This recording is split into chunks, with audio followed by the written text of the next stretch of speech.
For me, it has been a great pleasure, privilege to be back in Bangladesh, my third visit. I was here in the previous occasion, one private citizen after I had left office as president, second in 2014 in my capacity at that time as a chair of the high-level panel on UN peace operations. Today, to visit a new Bangladesh that is going through a remarkable transition and transformation,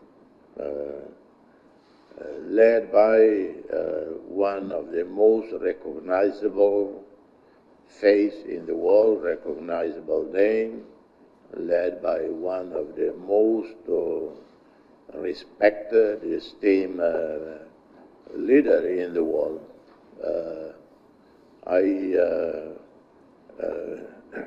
The other day, a few weeks ago, when I was reading again about my friend and mentor, Muhammad Yunus, I noticed he has more than 100 honorary degrees, doctors honoris causa. And I say, what? I have 20 or 20 plus. I don't know of anyone in the world who has more than 100 honorary doctorate degrees. And it is the only leader in the world with such a name recognition, such a respectability in active office. The only person with such respect in the world that can come to my mind is Mandela and John Kennedy, names that are easily recognizable.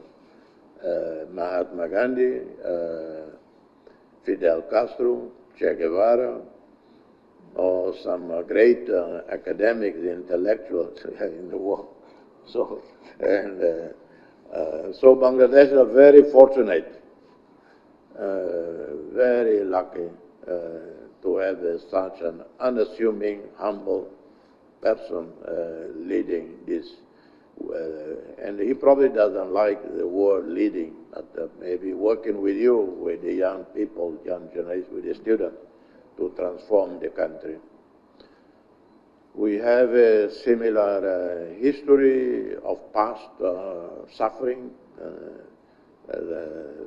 tragic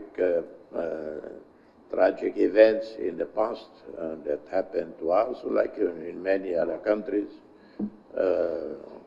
And nature has not been very generous to the Bangladeshis. In some ways, maybe it has been generous, but other ways not very generous.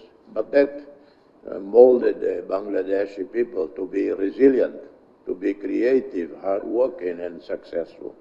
Sometimes history naturally imposed on us some lessons that we know to survive. To thrive, you have to be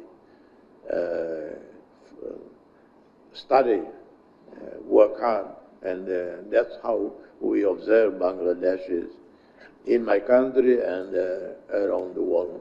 So this country has tremendous future under my friend, mentor, because every time I email Professor Yunus, I will say, dear brother, dear friend, dear mentor. And maybe I'm not too young to be mentored by him. He probably say, we are almost same age, why is calling me mentor?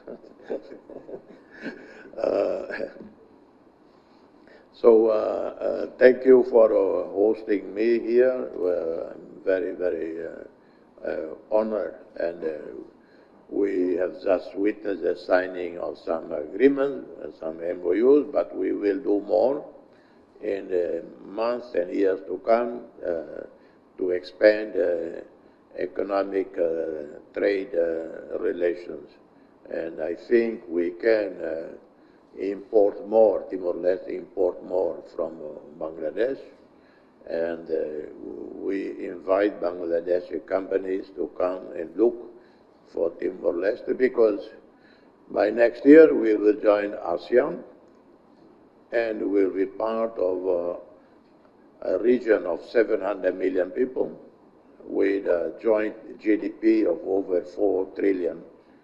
And we also, next year, we might be experiencing high economic growth with the potential agreement and development of a major gas field called 𝗥𝗶𝗴𝗵𝘁𝘀𝗶.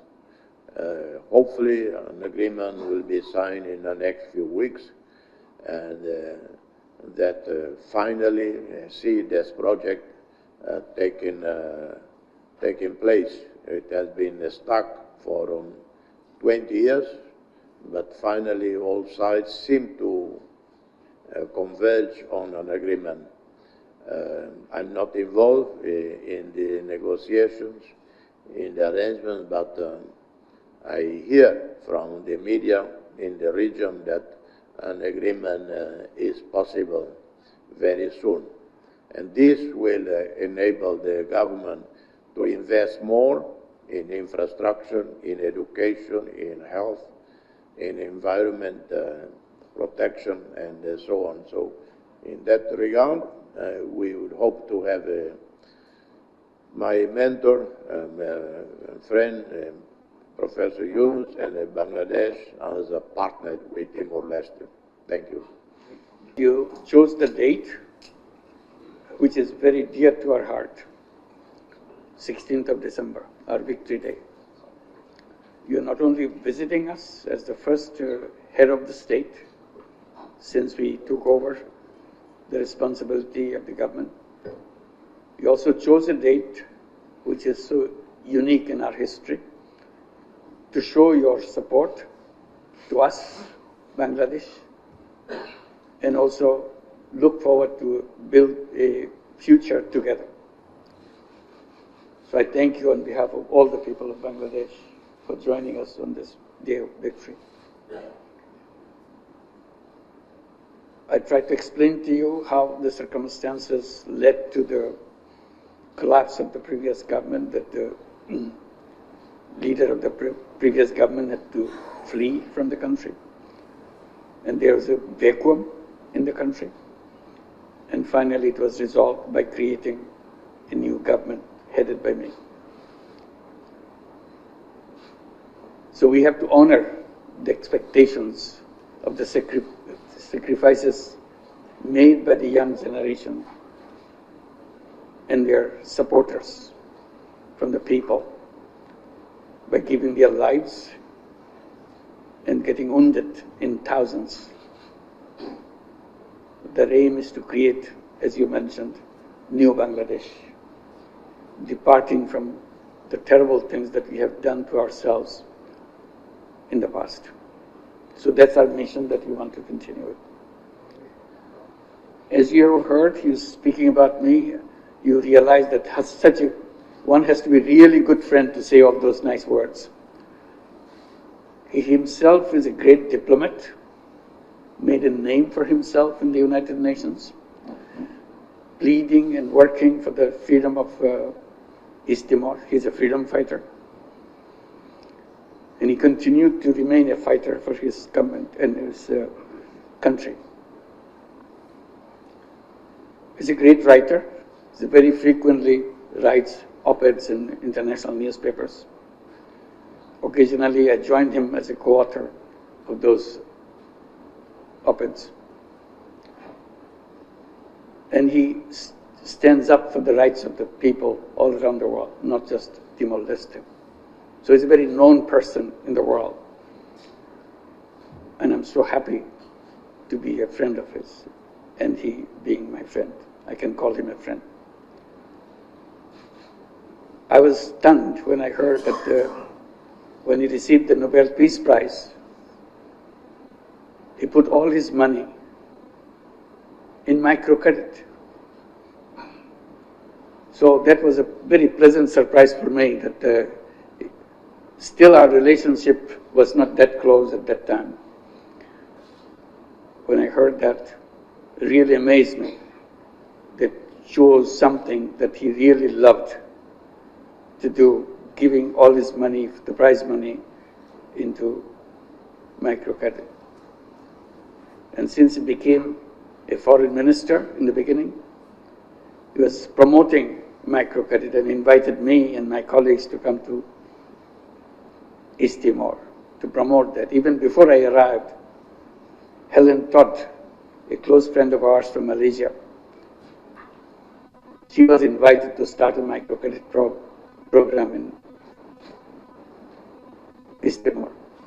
So when I arrived, I could go and visit them in 𝗔𝗯𝗪𝗃𝗃 and other areas of East Timor. So ever since, he became a big fan of microcredit and all the things that it stands for, particularly in his country, and promoting it internationally. And we can joint statements asking for rights for the people, our rights for the environment, and similar other issues. We have issued so many common statements together, bringing other people to sign in. And what surprised me, he was the one who jumped up to sign statements to protect me.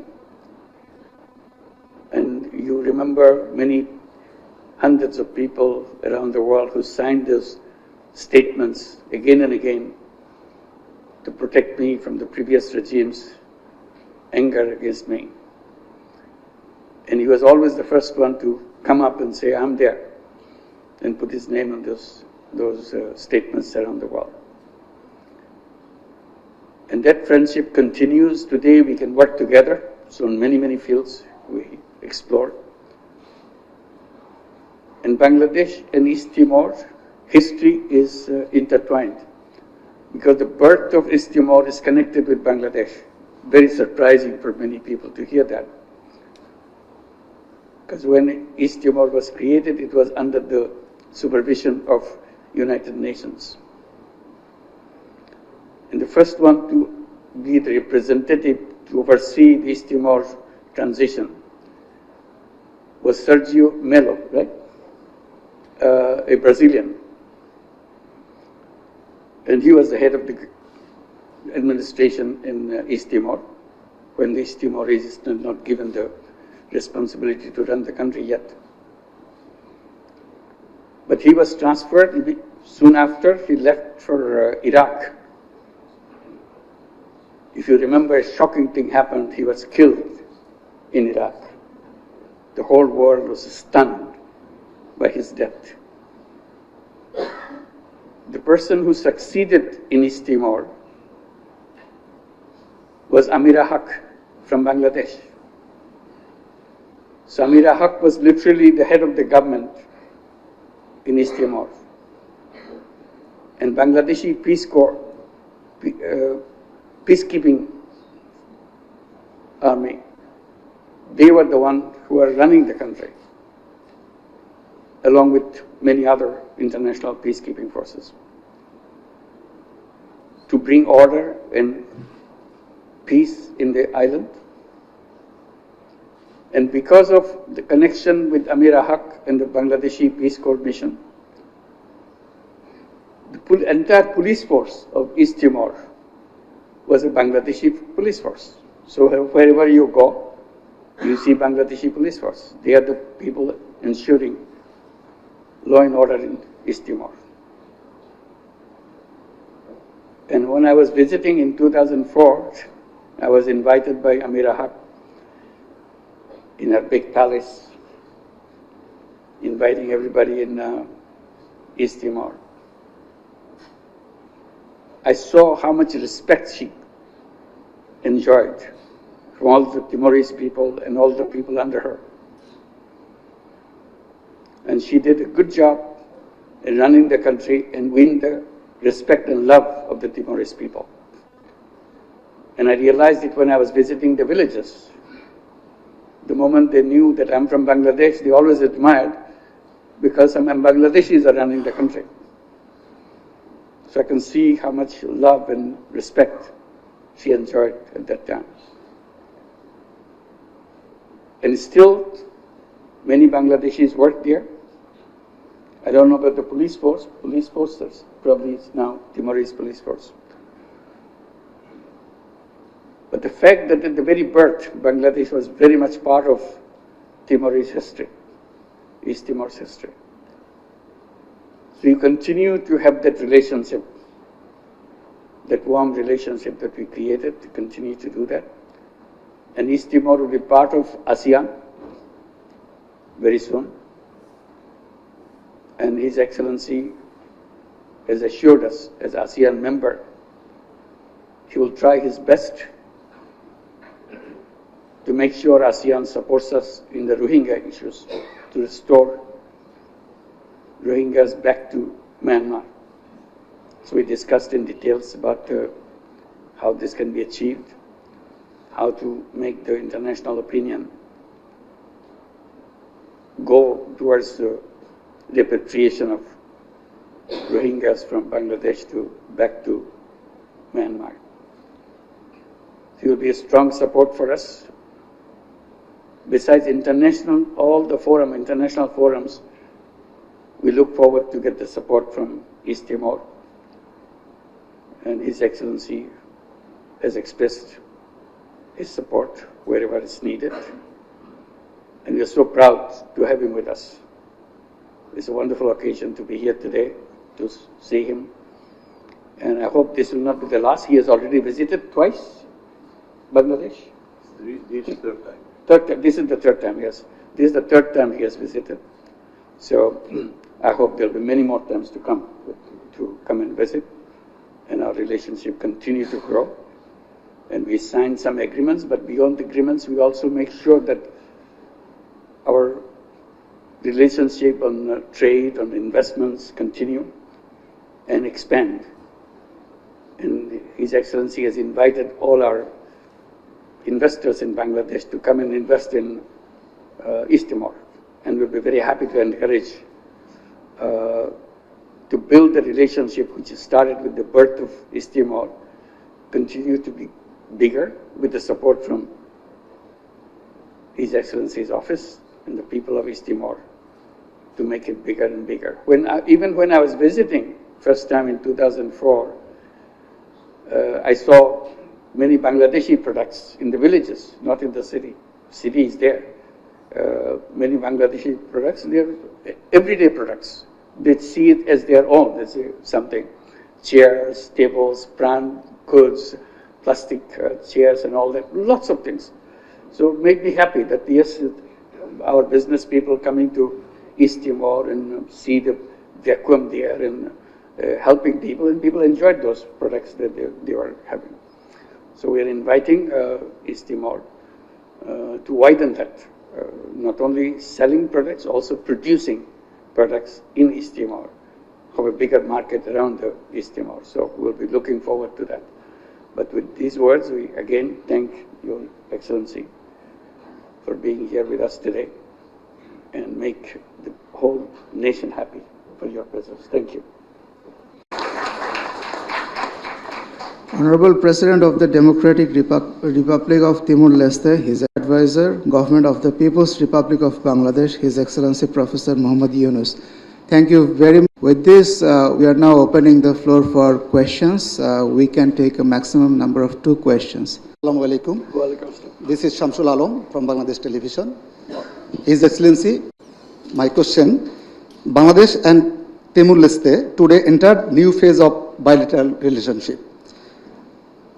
How both countries shall cooperation? A lot of things to achieve. First, on the international front, we are very close friends, both countries, and with the leadership of His Excellency, also makes it a stronger relationship. So on all international fronts, we'll work together. Particularly East Timor can be very helpful for us to play a role, mediating role between Myanmar and Bangladesh to repatriate all the Rohingyas from Bangladesh back to Myanmar. So, and they are very close. They know each other very well, the leadership of Myanmar and His Excellency. So, and also he is known as a great diplomat in the international circuit. So I hope we are looking forward to take advantage of that skill together with the friendship that he has for all countries, Myanmar and Bangladesh and his own, to make a peaceful solution to the problem in the Rohingya things. Also, economically we can benefit because they are inviting us to invest, and it's a great opportunity. The resources East Timor has is totally endless, from oil to the greeneries, the forestries. Wherever you go, it's a beautiful forest. It's a wonderful occasion to do that, and education, many other things that we can do. Technology for people in the remote places, which we have done in Bangladesh. We can bring it to East Timor for doing that. And they'll be very happy, and that's what His Excellency was explaining in inviting us to come. So our relationship grows stronger as we visit each other and see the opportunities for each other in both countries and continue to achieve those things. Thank you.